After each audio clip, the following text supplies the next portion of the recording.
history, art and culture as part of the Unique Shiksha's initiative for the revision for the purposes of the prelims 2020.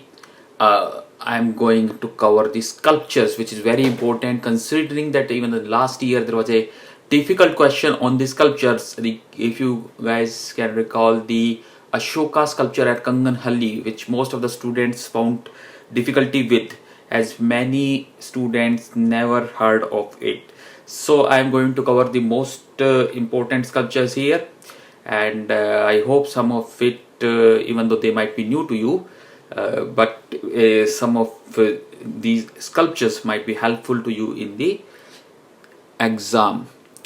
So starting with the Indus Valley civilization, from which we our Indian sculpture tradition started. So in the Indus Valley civilization, a number of the terracotta is nothing but the baked clay.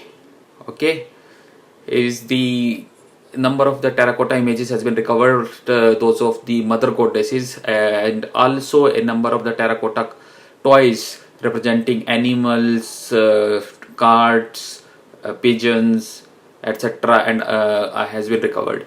So look at the jewelry and headgear of the mother goddess here, right? That shows not just the advanced civilization of the Indus Valley, but also look at the human and animal understanding of the human and animal anatomy by the modeler. This is a Mohenjo-daro, both of these. This bronze buffalo, water buffalo image is from Mohenjo-daro, and so is this priest, very important. This priest was discovered from Mohenjo-daro. Some say it is a ruler image, some say it is a priest, because there is a dispute who were the rulers of Indus Valley civilization, whether priests or merchants. So anyways, this image in which you can see a shawl on the left shoulder having a trefoil pattern, a teen patti, 3 leaves pattern, beautiful pattern you can see, and the bearded priest is having a headband as well. One more red sandstone male torso figure is also there, which I have not included in this pictographic video, which is discovered from Harappa. Sorry. Now, the most important bronze sculpture from the Indus Valley civilization is that of a dancing girl from the Mohenjo-daro. In this, the dancing girl, it seems that she is relaxing after dancing. One hand, the left hand, is covered fully with the jewelry. She has a distinct hairstyle, and the other hand, the right hand, is on her hips. Okay. Now come to the next stage of Indian sculpture traditions. The Vedic age sculptures, we have not discovered any substantial Vedic age sculpture. Next came the Mahajanapada period, there, and particularly that of the Magadha dynasty. Most important sculpture came from the time period of Mauryans, and Ashokan pillar capitals. Like here I have shown you the Rampurva capital, which is very important because this capital, bull capital, there is Rampurva lion capital as well as Rampurva bull capital.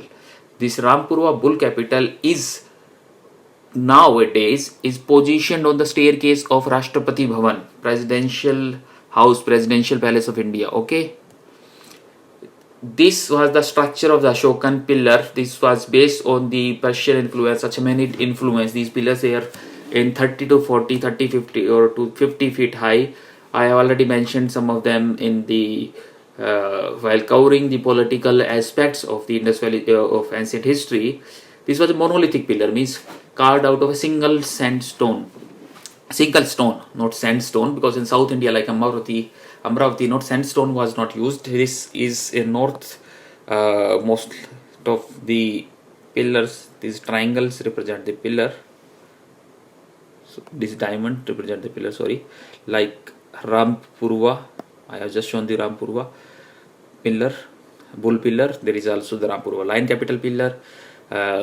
Loria Araj, Loria Nandangarh, Sarnath pillar. The Sarnath, because of its lion capitals uses in the Indian insignia, Indian insignia, Indian symbol, Indian seal. That is quite common, so need to cover about that. Topra and Meerut pillars which were brought to Delhi by Firoz Shah Tughlaq. One at Kandahar is also discovered, and all these North Indian pillars used Chunar sandstone, and they were transported because they were quite huge, and they were transported to different places using the riverine transport. These pillars were adorned by a capital most of the time. 7 of the capitals have come to us, like the Sankisa, Elephant, Sarnath, 2 of them, 4 of them I have already mentioned you, 3 more are also there.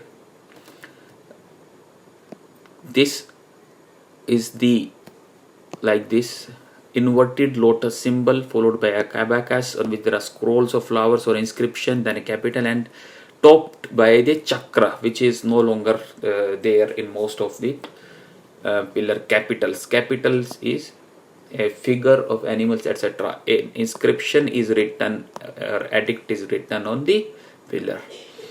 This is the Dhuli or Shishupalgarh modern sculpture of an elephant carved out of a rock. The front part of the elephant only is carved. This is the Dhuli elephant of the modern times. Next came the Buddhist sculpture traditions. These are the central India. Just a second. The panels of Badhut. Before that, let's come to the sculpture from the Ajanta Ellora caves. This question was asked earlier about the Buddhist Mahaparinirvana image from Ajanta caves. This is another one from Ellora caves about the Manushi Buddha, a series of Buddha, Manushi Buddha. This is again a Hindu tradition sculpture from the Ellora. Ravana with multiple heads and hands lifting the Kailash mountain. Shivaji and Parvati ji is shown here as apart from the other celestial beings. Ravana lifting the Kailash mountain. Now come to the Barhut tradition, Barhut sculptures. Barhut is in central India. Barhut Stupa, Sanchi Stupa, Barhut Stupa are important in Buddhist tradition. This sculpture shows the Vajrasan, the one said to be gifted by the Ashoka, dedicated to the Ashoka, the diamond throne. This is the Bodhi tree and the diamond throne and the kneeled Buddhist followers. Okay, so this panel, this sculpted panel shows the Bodhi tree as well as the throne, or the diamond throne or Vajrasan gifted by Emperor Ashoka. This is the elephant panel. Elephant, number of elephants are shown, but important thing is Triratna, this triangle. Okay, this is also from Barhut. Next, the most important one, and this particular slide itself will cover a number of questions because of the differentiation comparison of the 3 important school of ancient art, Gandhara, Mathura and Amravati, in which Mathura only followed the themes from the non-Buddhist religion, mainly Jainism and Hinduism, which was a indigenous school. So is Amravati, but Amravati and Mathura later on fused with the Gandhara. All these schools then later on learned from each other. Also Amravati school later on also there are many Hindu images like that of Ganesha, Ganeshini, etc. Okay, so first talk about the Gandhara and Mathura, the 2 main schools. Gandhara school flourished in the northwest under the influence of the Indo-Greeks and the later kings. It is also known as Hellenistic. It is the Greek school or the Buddho-Greek school, right? Greco-Buddhist, Greco-Roman style. The distinct features are the hairstyle in the Greek style, large ears, beautifully detailed out fine images, and instead of expression or the inner beauty, outward beauty was focused upon.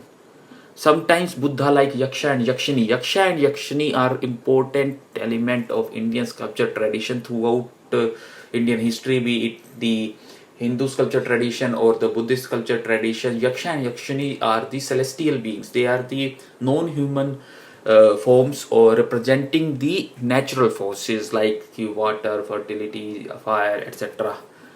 Okay, and if you remember the architecture video, I have shown you the Toran of Sachi Stupa, on which apart from the animal figures, Yaksha Yakshini figures were also there. Now, the Gandhara school, the patterns were the Kushanas, primary patterns, and Mathura, which was indigenous one, although later on Kushana's patronized it because of the Kushana's second capital was Mathura. The first capital was the Purushapura, the Peshawar in present-day Pakistan. Material used in the Gandhara school was primarily grey sandstone, and also stucco lime plaster was used. And also important point of difference between Mathura school was that both standing and sitting images were there in Gandhara school, while in Mathura primarily red sandstone was used and only sitting images was used. As I already told you, it was indigenous and the influence of all three religions. Hindu images are there, Jainist images are there, there in Mathura school. Later on, under Guptas, it flourished too. Mathura school focused on the inner beauty and the facial expressions. A delighted Buddha is shown, unlike the Gandhara's spiritual Buddha. Gandhara Buddha focused upon the mudras, right? The spiritual Buddha with his mudras.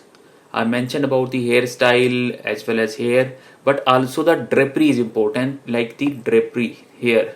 This drapery is drapery is distinct of is a symbolic of the Gandhara style. While in Gandhara style, the Buddha is quite thin, lean Buddha. In Mathura Buddha is quite stout. Okay. You can see the eyes of Buddha in Gandhara style. Gandhara style eyes were half closed. They were not open eyes. So now to the indigenous art of Amravati, in which Amravati panels were carved out. These are the panels, large panels on which Jatak story. They were either made of the Amravatis in Andhra Pradesh on the coast in Krishna Godavari Delta. Amravati, Nagarjun, Kotna and Bhattaprolu are the three famous Buddhist centers. First under the Satavahanas, then under Ishkavakus. Not only the white marble, but also the spotted white sandstone was used. And most important theme of the Amravati school was the Jataka story, the 551 birth stories of Jataka. So this is it about the three school of art. I have quickly covered it. Now let's see some of the famous images of these schools of art. This is the Rishabhanatha, the first Tirthankar image from the image of the first Tirthankar, Jaina Tirthankar in the Mathura school. Mathura school represented halo as well, like Buddhist halo here. Later on, Buddhist Gandhara school also represented like this metallic image. This is the Sarnath Buddha of the Gupta period in the red sandstone based on the Mathura school of art. Transparent cloth is there. Buddha in this is Dharam Chakra Parivartan Mudra, which is quite common mudra, but these mudras are primarily associated with the Gandhara school. I will just show you the Gandhara school for mudra. Actually, it must be remembered that earlier Buddha was represented only by the symbols. The human form representation and worshipping was prohibited in Buddhism. But later on, Buddha was started to be worshipped, and the first Buddhist image which we have discovered in Mathura is from Isapur. Okay, then it is not sure which school started to use Buddha human images first. Some say they were used in the, because there is no clear-cut timeline here. Discoveries are made, new discoveries are made. So exactly where the Mathura school first started it, or the Gandhara, but many consider that Gandhara used the images first, because Gandhara was the under Mahayana influence, and they were less orthodox as compared to the Mathura, which was in the interior of India. Although in here the imagery of the Jaina images were there, So Jaina images, a number of Jaina images. I will show you the Parkham images. Parkham is a suburb like Isapur of Mathura, where a number of the images.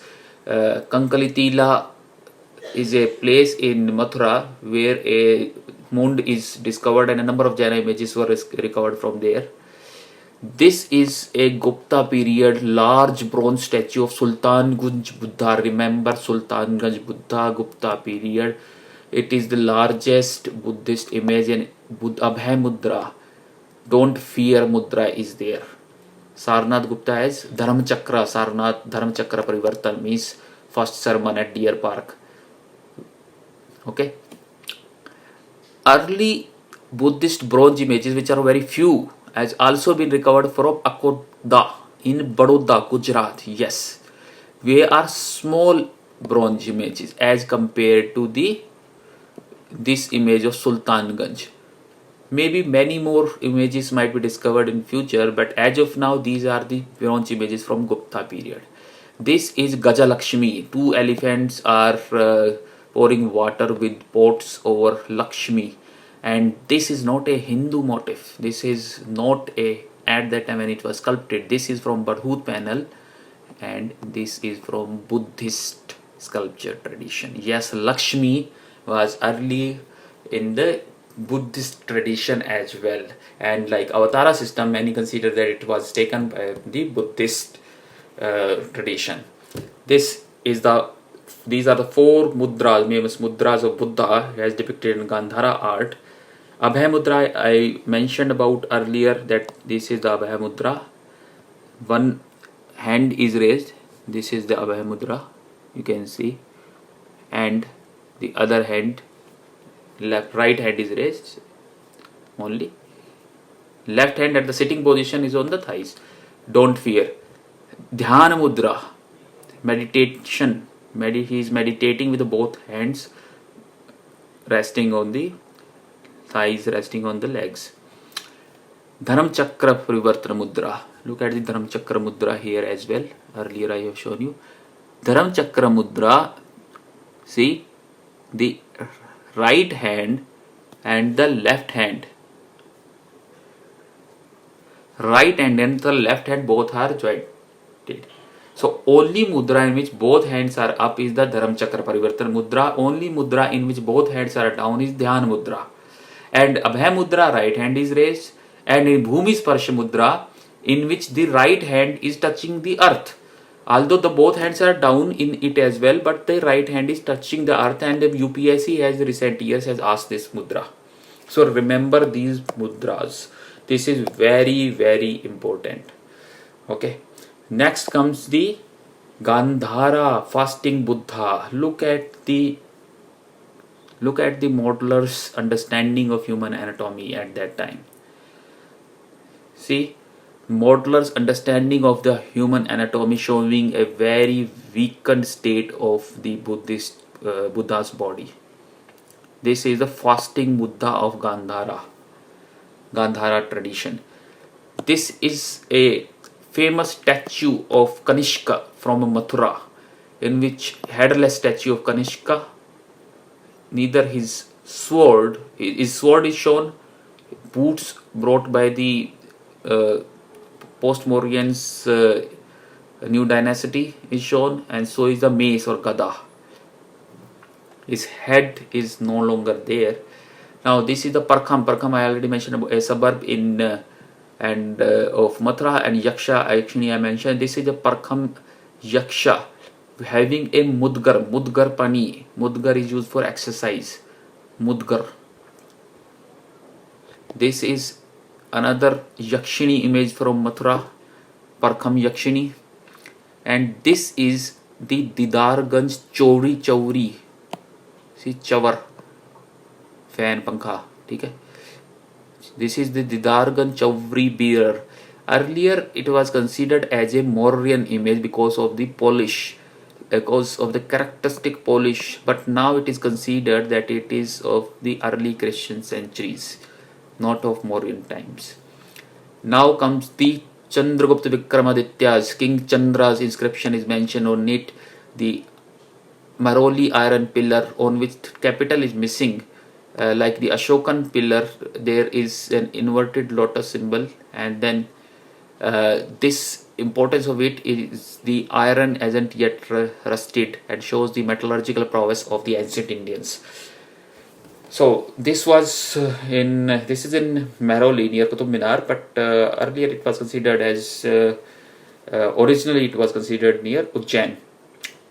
Now comes the Garud Dhawaj. Garud Dhawaj is the Heliodorus, the Antialcidas Greek king, ambassador established, and there is an inscription mentioning him as Param Bhagavad, follower of Vasudeva. Garud Dhawaj, this again the inverted lotus, and this is the base. But there used to be a Garud capital which is recovered from neighborhood. I have a different image of it, but I have not shown it here. Okay.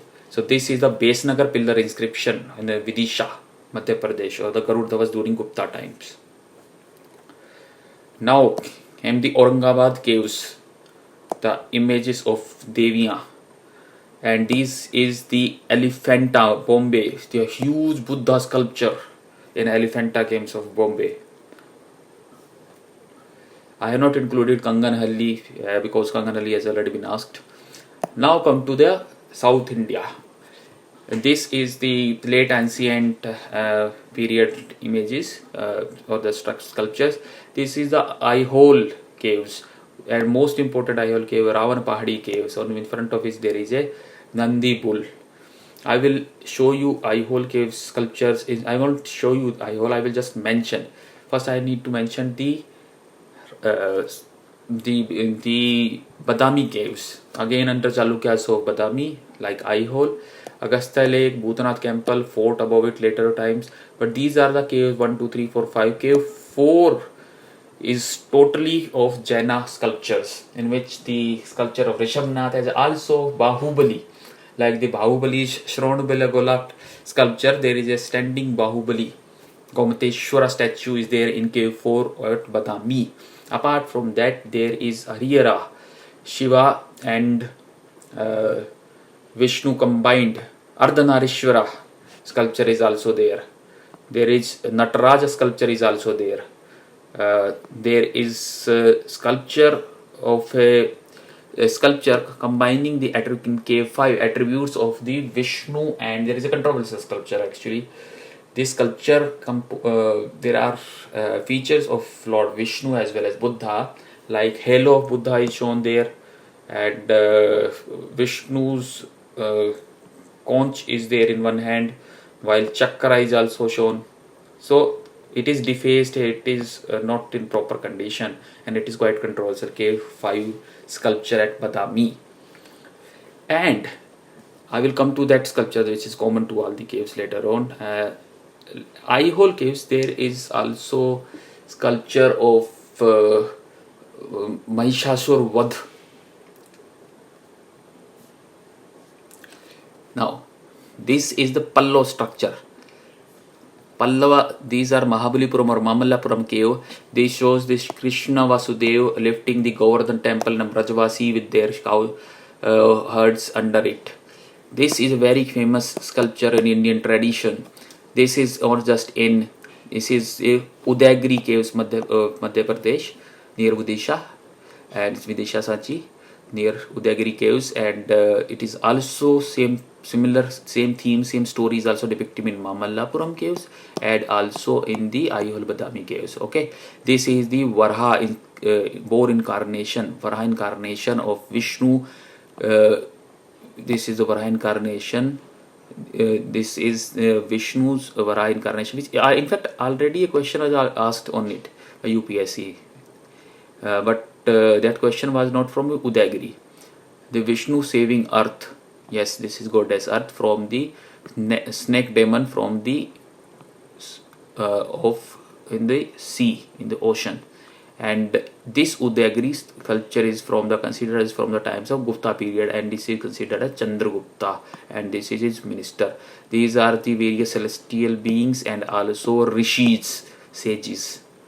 Okay, this is sculpture is from Udayagiri, and they are also in Mamallapuram, etc. And this is from Mamallapuram, one of the world's largest open bas-relief descent of Ganges and or also known as the penance of Arjun. Here the Arjun on one leg and front of Shiva. These are various celestial beings like Ashwins, Yaksh, etc., Yaksha Gandharva or the musicians, and elephants and other snakes, nags, and animals like deer here.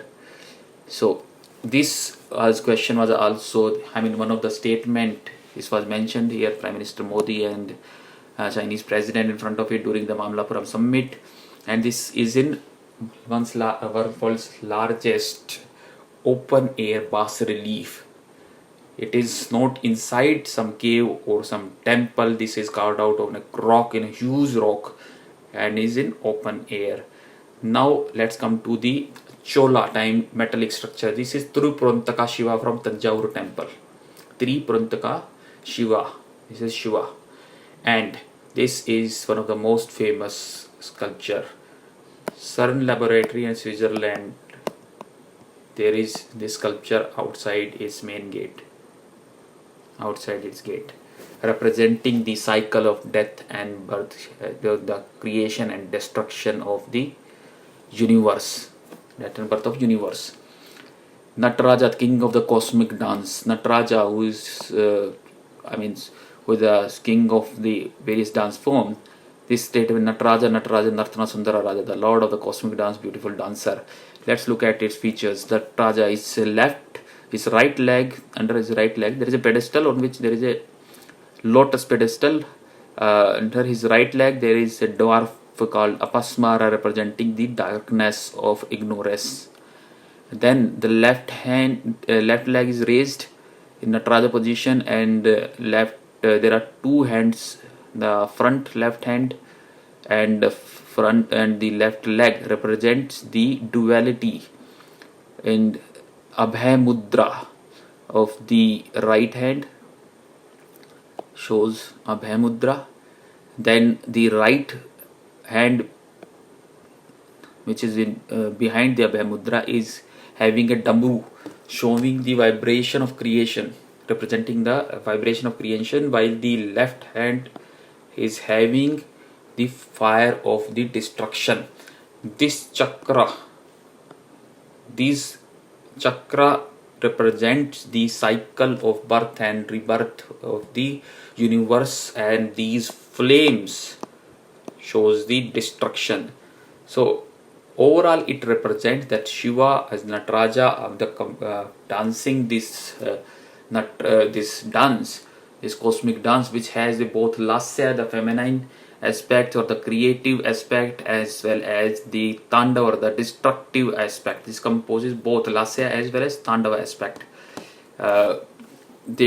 When universe become bad in such a situation that it is required that it is to be destroyed so that a new universe can be formed, Shiva's Nataraja cosmic dance is performed. Bahubali. I mentioned about Bahubali in the Badami caves. This Bahubali, huge 57 feet Bahubali sculpture of 10th century, built by the Ganga dynasty's minister Chamundaraya, is in Karnataka, Hassan district, and it is in it Bahubali, or the Gomateshwara, the son of first Jain Tirthankar Rishabhnath, is shown doing Kyotsarga. While doing this meditation for 12 years, plant life grew around him, and this sculpture, this image shows that after every 12 years a Mahamastabhisheka ceremony in which he is bathed is performed. He is also known as Kameshwara as well.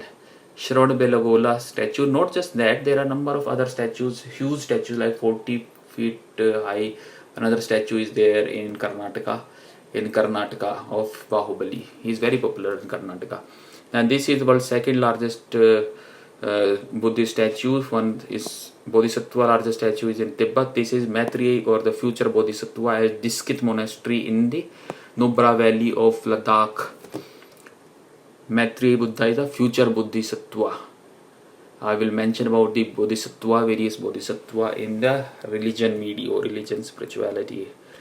This is the very famous Lord Vishnu on the Sheshnaga from the temple of Devgarh, Gupta temple of Devgarh, walls of Gupta temple of Devgarh. And this is the Trimurti. You must have seen only this part of image in most of the images, but this is the entire panel in the Ellora caves. Trimurti Shiva. And this is a huge Dudhai near Jhansi Varha image. Dudhai also have an image of Narsimha.